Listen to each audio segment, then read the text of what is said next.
devotees. All glories to the assembled devotees. All glories to the assembled devotees.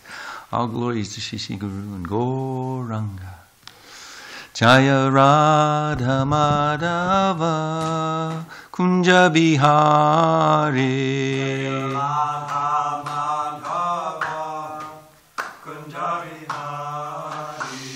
Jaya Radha Madhava Kunja Bihari.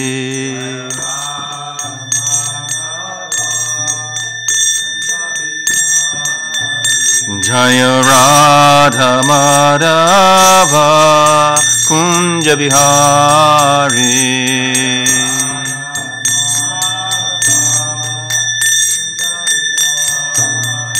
Jai Gopijana Vallabha Giri Vardhari.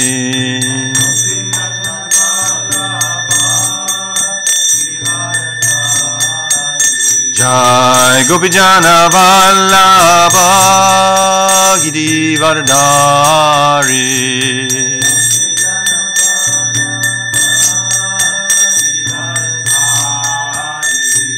Gopi Janavallabha Giri Vardhari.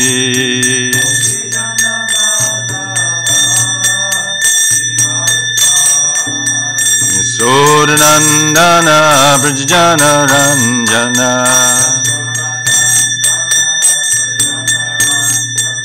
Yasodanandana Brajana Ranjana.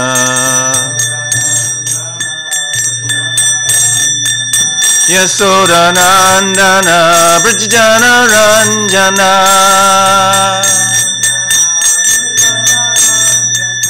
Yasodanandana Brajana Ranjana.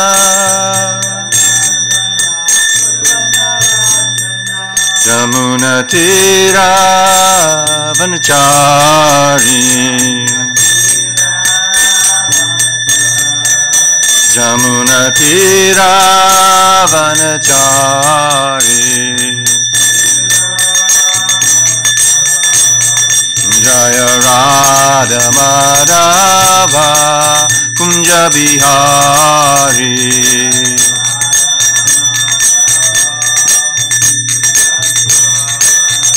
Jaya Radha Madhava Kunja Bihari.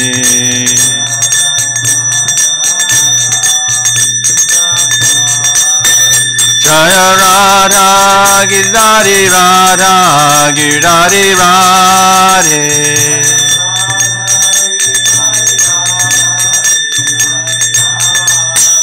Jaya Radha Girdhari Radha Girdhari Radhe.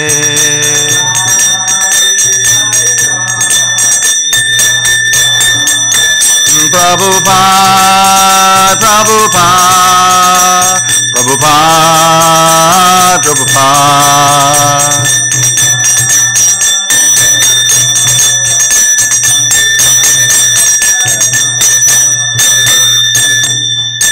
Srila Prabhupada ki. Jaham Vispad Paramahamsa Prabhujakacharya Sotar Sata Srimad Bhakti Vedanta Swami Maharaj Srila Prabhupada ki. ISKCON founder Acharya Jagat Guru Srila Prabhupada ki.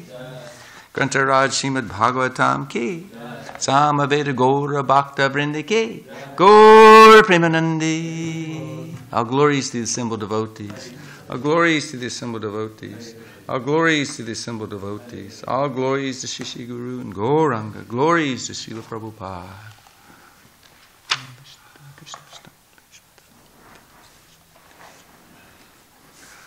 Om Namo Bhagavate Vasudevaya.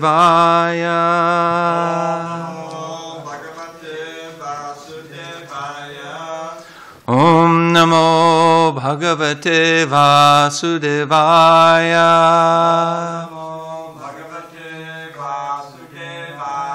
Om Namo Bhagavate Vasudevaya.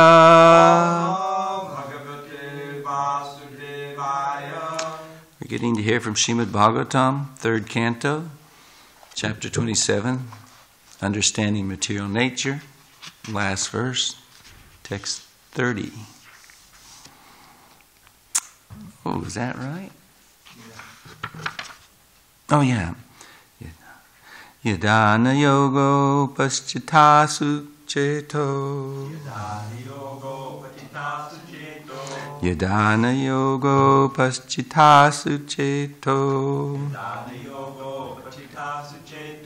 Maya susiddhasya vishashyate ga.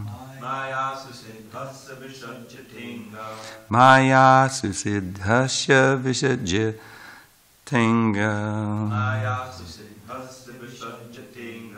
Ananya hetu swatamegati syad. Ananya hetu swatamegati syad. Atyantiki yatra namrityuhasaha. Atyantiki yatra namrityuhasaha. Yadana yogo pachitasu cheto. Maya susiddhasya vishajatinga. Ananya hetu shvatamegati shan. Atyantiki yatra namrityuhasaha.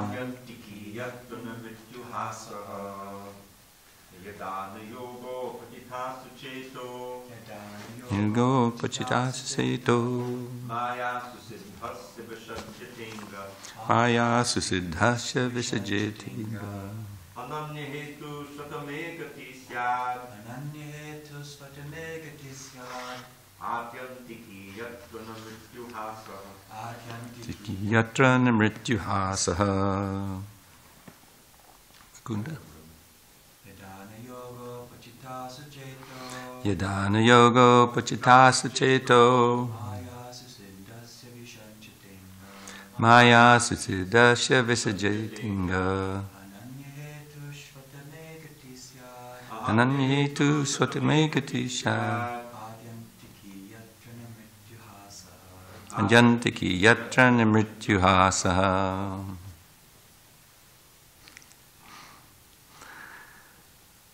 Yada, when, na, not. Yoga upachitasu, to powers developed by yoga. Chetaha, attention. Mayasu, manifestations of Maya. Siddhasya, of a perfect yogi. Visajate, is attracted. Anga, my dear mother. Ananya hetashu, having no other cause. Ata, then. Me, to me.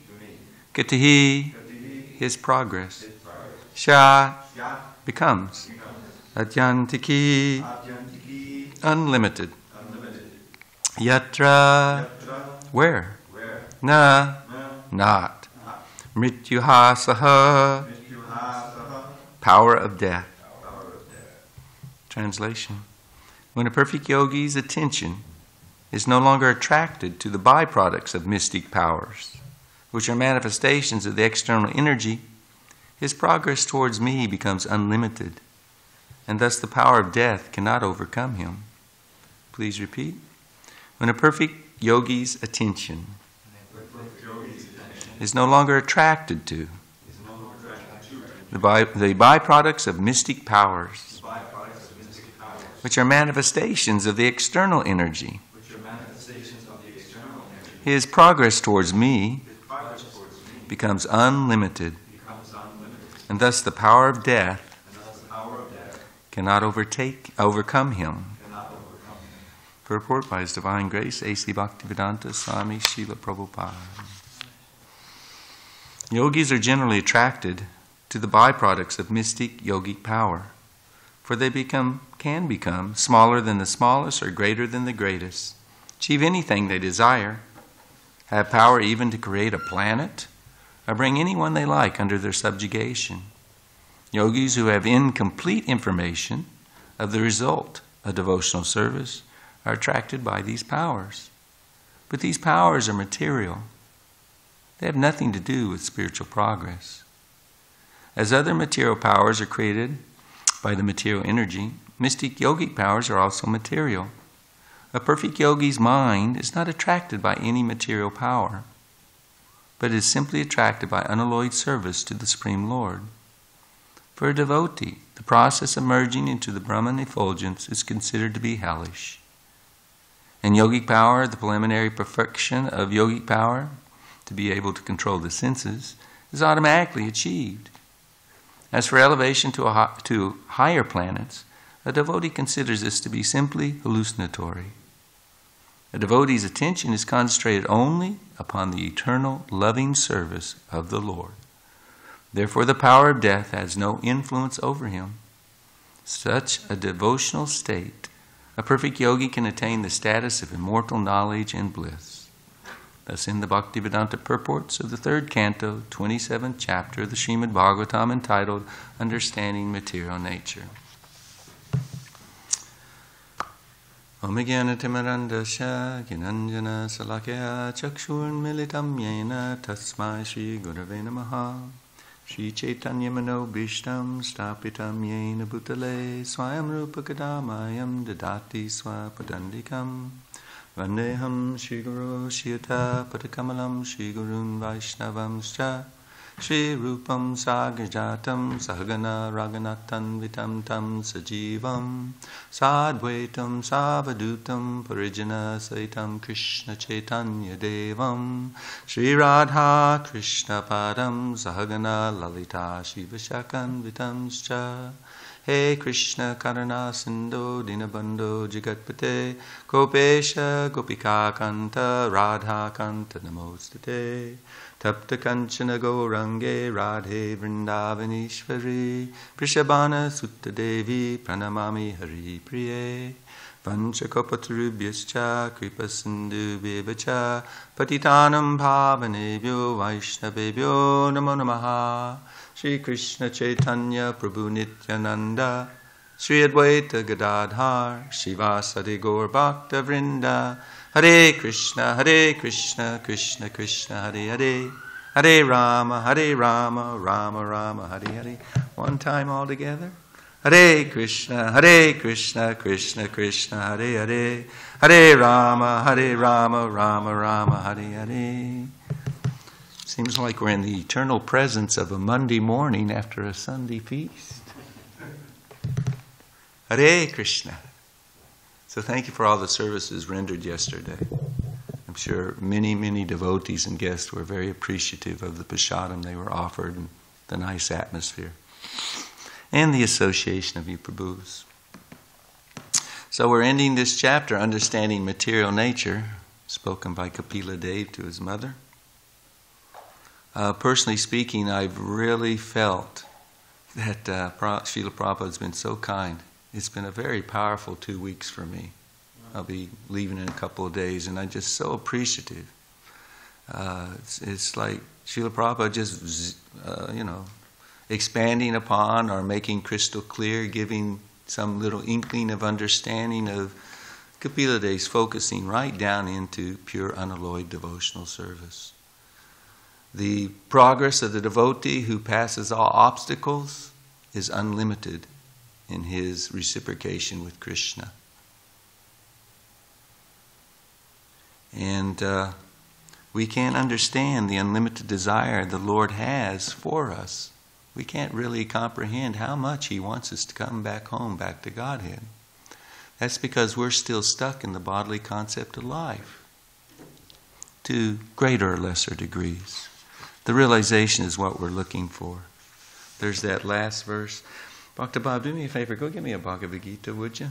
Please, out of the closet.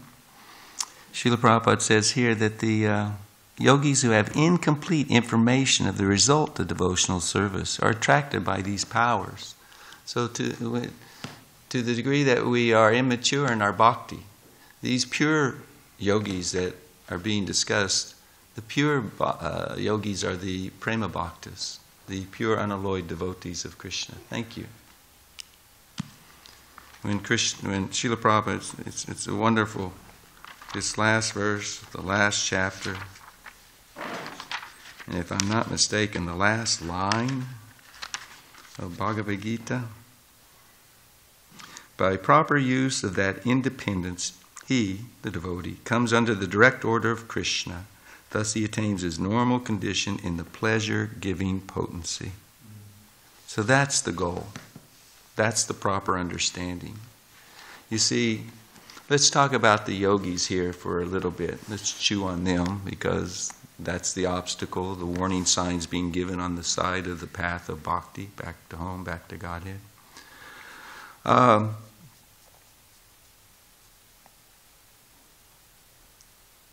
When you don't understand, when the illusion is not separated, the illusion that the Lord is separate from this material energy is not dispelled within the heart of the conditioned soul, then how can he not think that he's most important?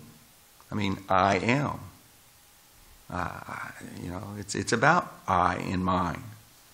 And so if one engages in this process of yoga without the desire being to please the Supreme Personality of Godhead, I am his eternal servant, without that understanding, then when you all of a sudden begin to develop these incredible mystic powers, I mean, how could you not fall prey to wanting to use them for your pleasure? It'd be impossible not to. And it's really interesting because Srila Prabhupada, in taking the perspective of Kapila Deva, was saying these are material energy. This is material energy. This is material powers. What makes it the material energy and what makes it material powers? This is a very important question. Because Krishna, in the 11th canto of the Uddhava Gita, he says that these 8 main mystic cities come from the spiritual potency of the Lord. Krishna is Yogeshvara, and his potencies are all spiritual. His powers, they're all spiritual. So it seems to be an apparent contradiction. Well, what makes something material and what makes something spiritual?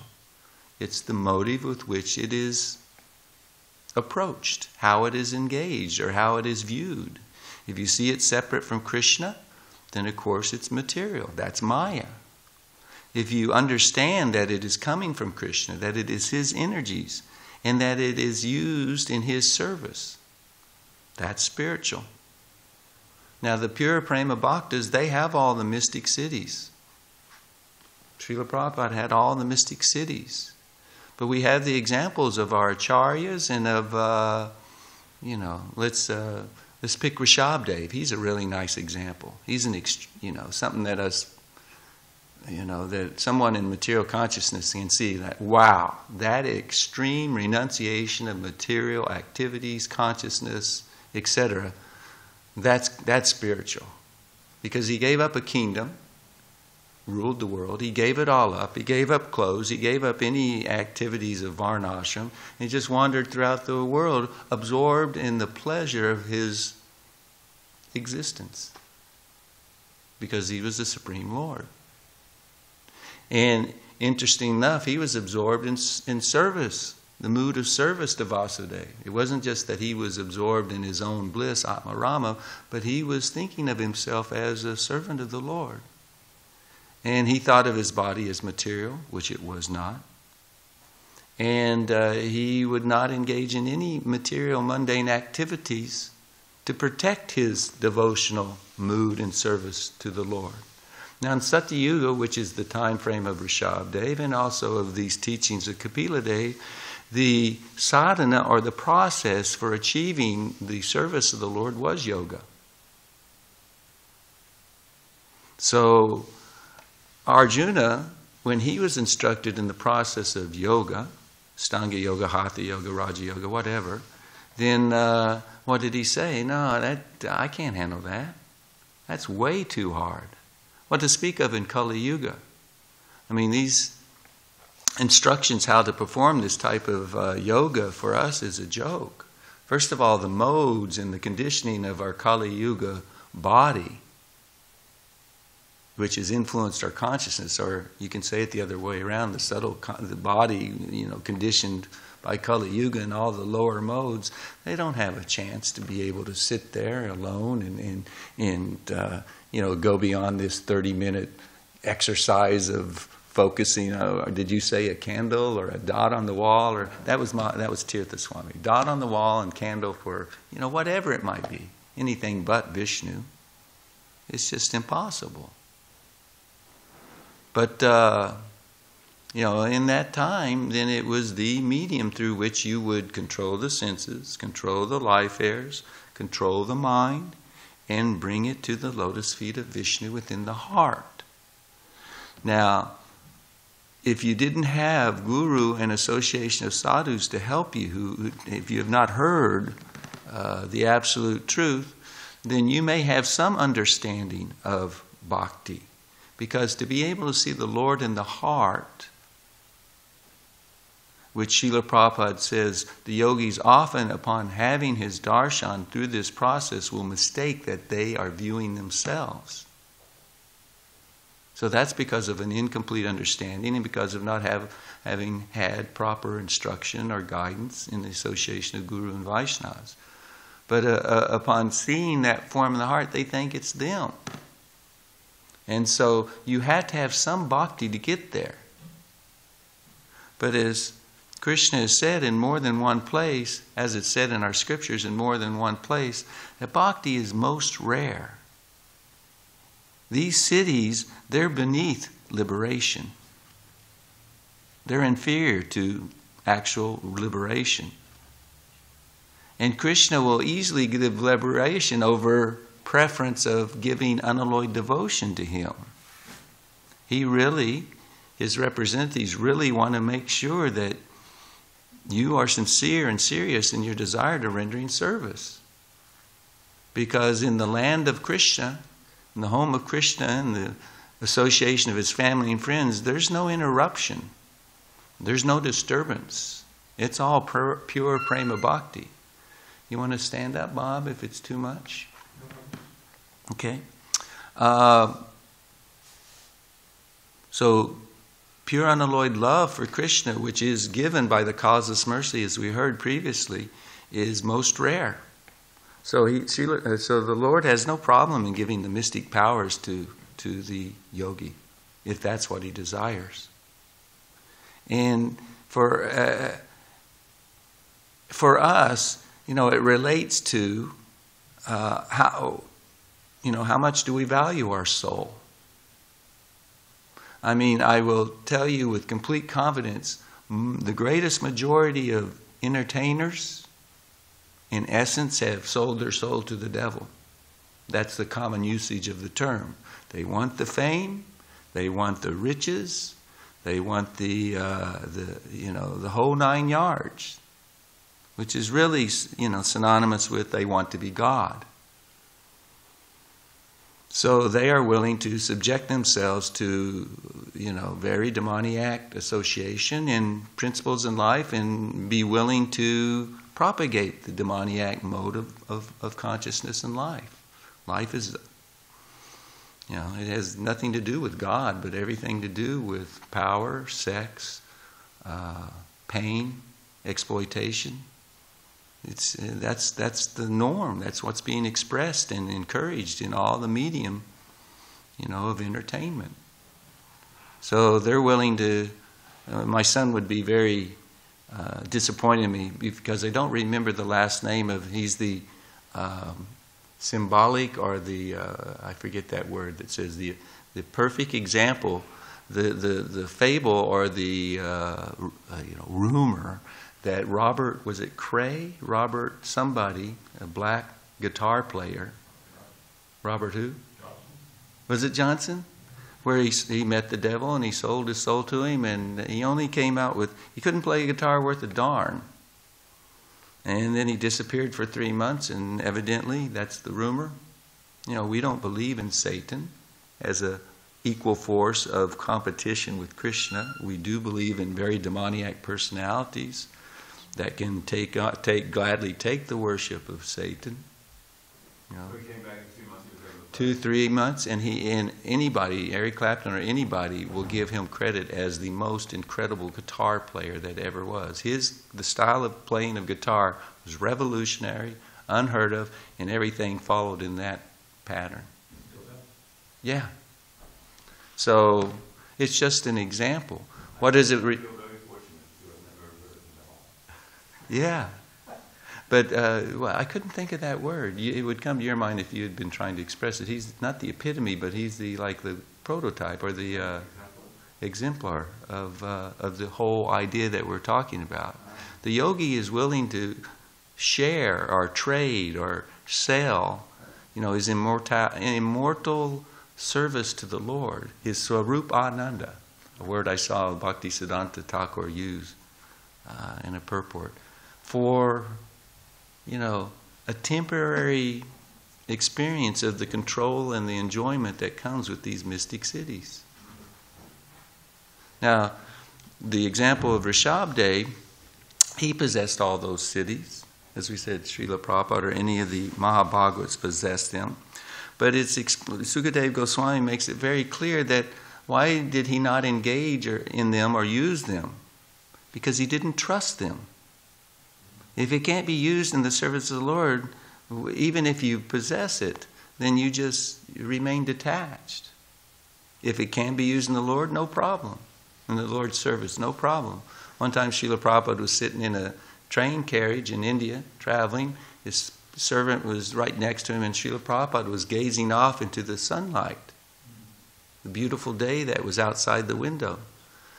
And after some time, his servant asked him, "What are you thinking about, Srila Prabhupada?" And he said, "I was riding on the sun rays to the sun planet." I mean, that's pretty far out. And you can name some lighter than the lightest. Jamuna Devi, she will tell you. Gurudas, same thing. That in the dew moist grass of the foggy morning in London, they would be walking along and Srila Prabhupada wouldn't leave footprints in the grass. Now you hear Maharaj Yudhisthira, he didn't touch the earth when he walked, not until he hesitated in surrendering to the Lord and didn't really quite surrender to the essence of the instruction given. Tell a lie so that, so that I'll be pleased, so it'll help you. He didn't touch the earth, and Prabhupada didn't leave footprints in the dew moist grass. This is lighter than the lightest. These things, they're possible, but Srila Prabhupada would keep these under wrap because the magic, the mystic potency is converting the heart to the soft, molten, organ of love for Krishna. That's what they possess. That's what they would not trade anything for. And they can, in Rishabdev, is described by Sukadeva Goswami as the mind and its desires or the mystic powers, they're like wild animals. And even if you've captured them and brought them under your control, you don't trust them. I mean, PETA's done a pretty good job in closing down circuses and things like that. The training, the abuse of animals. It looks like these lions are perfectly controlled, and they're there entertaining the kids and what have you. But then, all of a sudden, what happens? He slashes somebody, attacks, and mayhem. Or the elephant. It was in Hawaii where one elephant in the circus ran wild. He said, "I'm not taking it anymore," and he ran down the street, demolishing cars. So the wild animal at any moment can resume his ferocious, dangerous nature. So the devotee is very, very guarded. He's not attracted in the first place, but if he is, because as it's explained, this is a mechanical process, this yoga process of controlling the senses, the life airs, and the mind. And even if you become very good at it, unless you make that leap of becoming serious about your desire for devotional service to the Lord, even if you've got it made, Vishwamrita is a very good example. In the 11th canto, even Krishna refers to Lord Shiva, his devotee and friend, that his mind at one point, even though he's he's Mahadev, and he became attracted to the effeminate form, that temporary form that the Lord manifests as Mohini. He lost it. And unashamedly and unabashedly, he ran after her. And we won't go into any more detail, but the mind, it's the medium whereby we remain entangled or become free. If the mind is absorbed in the service of the Lord, then and remains that way by the desire, constant, ever-increasing desire to please the Lord, please the devotees, then no problem. Because that's the shelter of the divine spiritual pleasure potency of the Lord. That's the situation. But anything short of that, then the danger is there. Even up to Bhava Bhakti, the example is given of Bharat Maharaj, the son of Maharaj, of Rishabdev Maharaj. Even on that platform, he let his mind, didn't properly keep it focused and engaged, and he became attracted to something else. And the power of the Vaishnavas, even if they possess it, or don't even think of possess it, or not even realizing they possess it, their surrendered mood of devotion makes them greater than the greatest of yogis. And the example is, Ambarish Maharaj and Durvasa Muni. I mean, this yogi, a partial expansion of Lord Shiva, he had the ability that in his self-same body he could go to Vaikuntha. Go to the gates of Vaikuntha and beg the Lord for shelter.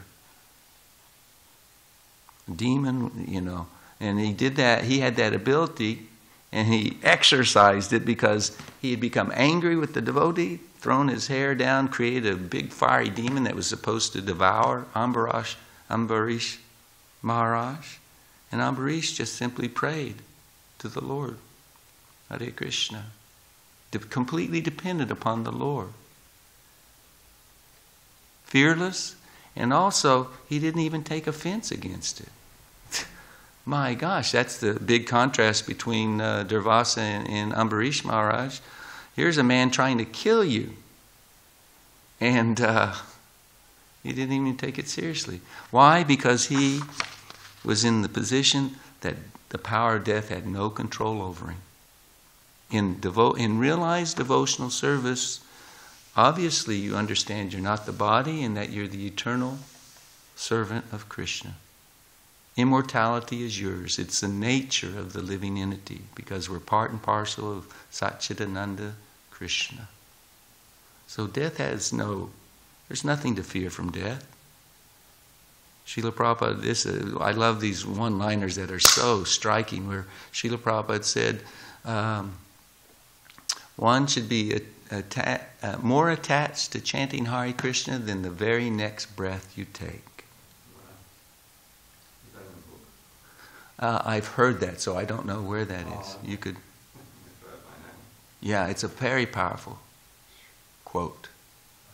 It's certainly our philosophy. Because live or die, that's the body. There is no death. And the devotees, it's just like, they aren't even concerned about liberation because of their love for Krishna. For us, we're going to get into, in the next chapter, we'll get into the levels of devotion, the different types of devotional realizations and service, what have you. Mixed devotion, pure devotion. But the devotees don't even want liberation. They have no cares in the world because they're simply absorbed in wanting to please Krishna. That is their independence, that is their freedom.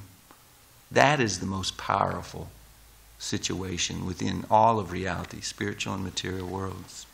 This last half of the paragraph refers to the verse by Prabodhananda Saraswati, 3 aspects of it. It's such a beautiful verse. I won't try and butcher the Sanskrit, but Prabodhananda Saraswati prays, for those who've attained the merciful sidelong glance of Lord Chaitanya Impersonal liberation becomes as palatable as going to hell.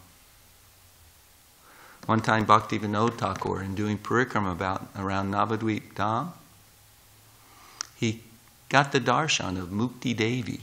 Everything's a person. All of Krishna's energies are persons. Maya Devi, Mukti Devi, etc.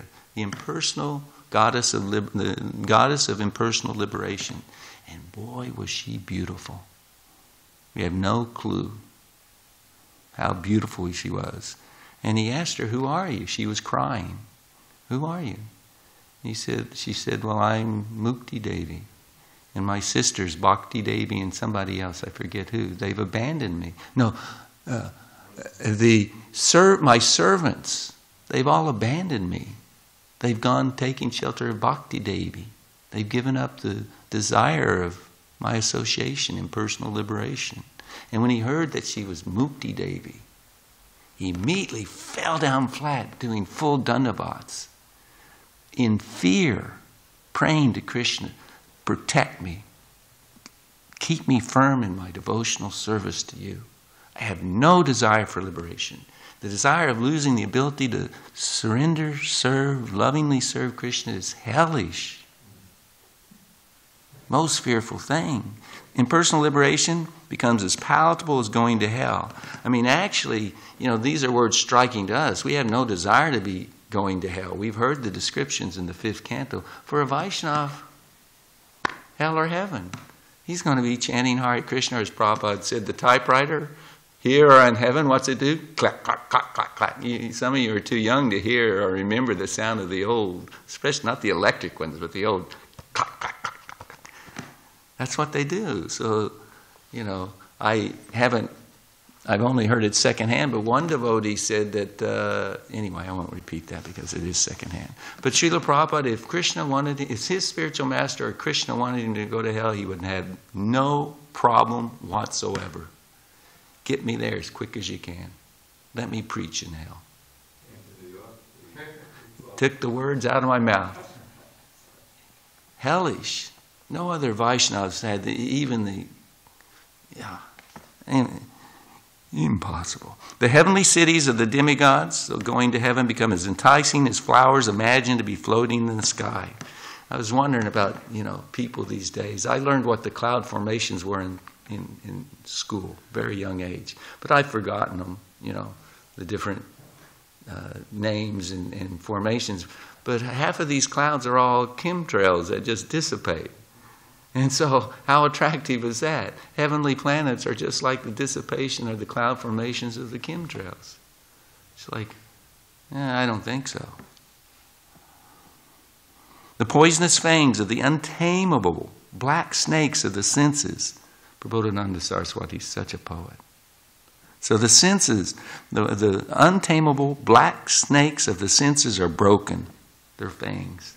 There's no... When a snake has been milked of its poison, or the fangs are broken with which to deliver the poison in the bite, there's no danger, there's no fear. So this controlling of the senses as through the process of yoga, why mess with that? I don't have a problem with sense gratification or the pushing and pullings of the senses, not in the service of Krishna. And the whole world becomes full of joy. Vishvam Purnam Sukhayate. It's Vaikuntha. It's the spiritual world. They're not in Maya. They're not under the control of material energy. And Brahma, Indra, and all the other great demigods become as insignificant as tiny insects. Let us glorify that golden complexion, Lord Chaitanya Mahaprabhu. So that's our program. The enticements are there. Subtle, gross enticements are there in devotional service. But if we continually hear and stay under the guidance, the shelter, the instructions of the spiritual master and the association of the devotees, then we become so very dear to Krishna. I mean, in this 11th canto, from the verse that was quoted about this, can I read just 3 verses and wrap it up? These are Krishna speaking.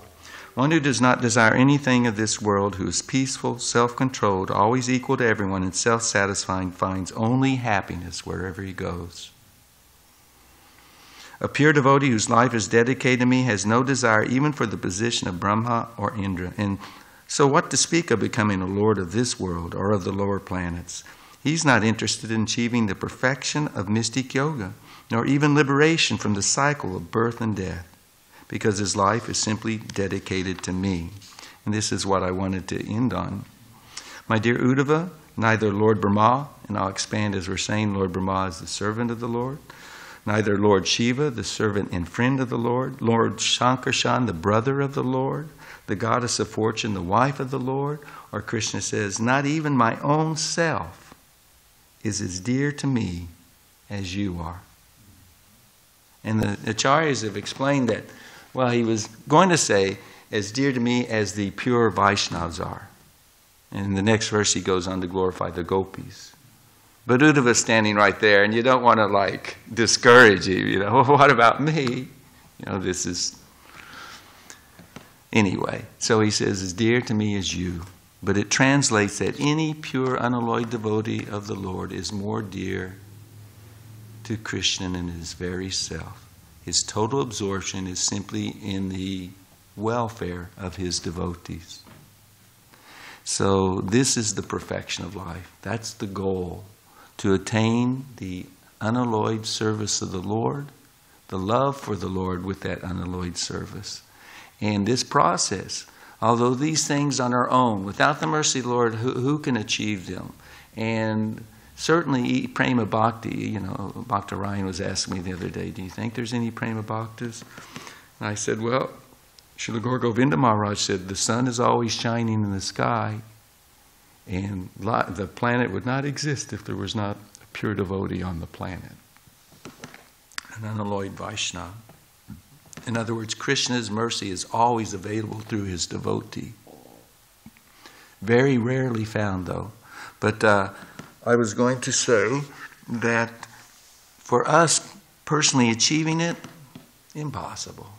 We might as well say it's just it's so super rare. It's like how many, you see these signs everywhere you drive. If you drive at all, you drive by all these liquor stores. They're on every corner, the convenience stores. And what's right on the side in neon lights on every one of them?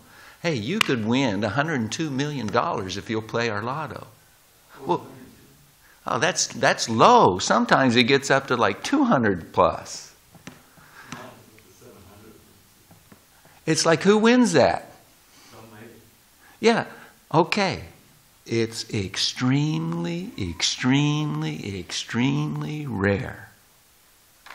But it's possible. But the point I'm making is on our own, it's not going to happen. That's why we are so fortunate. Srila Prabhupada in Atlanta came to tears that Lord Chaitanya is so merciful that he's come here to deliver you. Lord Chaitanya is just giving it away if we'll open our heart, our arms, our mind, and accept it. Accept the service of chanting Hare Krishna. Accept the service of the Vaishnavas. And accept the plea of the Lord, please help me share this chanting of Hare Krishna in devotional service. We do that, they scoop us up.